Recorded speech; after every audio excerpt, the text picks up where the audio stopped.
Ang sweet talaga ng tambalang Kim Chiu at Paolo Avellino. Palitan pala ng suot na jacket ang kanilang love language sa isa't isa, napaka-gentleman talaga.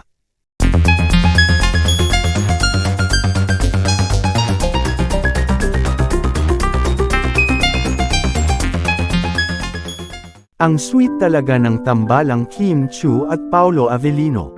Palitan pala ng suot na jacket ang kanilang love language sa isa't isa, napaka-gentleman talaga. Paolo Avellino, pagiging gentleman talaga ang gusto kay Kim Chiu. Kim Chiu at Paolo Avellino, palitan pala ng jacket ang kanilang love language sa isa't isa. Tunghayan kung paano alagaan ni Paolo Avellino ang ating Chinita Princess sa tuwing ito ay naka-sleeveless. Simula pa lang ng mga show nila, lalong-lalo na sa Dubai, ay talagang napaka-protective na ni Paolo Avellino sa ating Chinita Princess, lalong-lalo na nung nasa Dubai sila para sa show nang biglang parang nabastos si Kim. Pilit na pinagselosan ito ni Paolo at pinalitan bang mga lalaki na sumayaw kay Kim.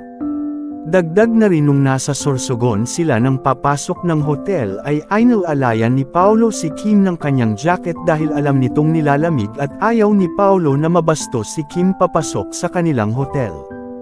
Dagdag pa ang kanilang bagong show na ginanap sa Birmingham, United Kingdom, na kung saan bago nila ganapin ang show, o bago pumunta sa show, pinahiram muna ni Paolo Avellino ang jacket niya kay Kim Chiu habang nasa kanilang interview bago simulan ang kanilang show.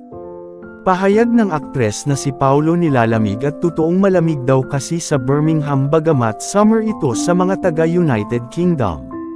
Sino ba naman ang hindi lalamigan sa 10 degrees Celsius na temperatura? Patunay na napaka-sweet talaga nila sa isa't isa.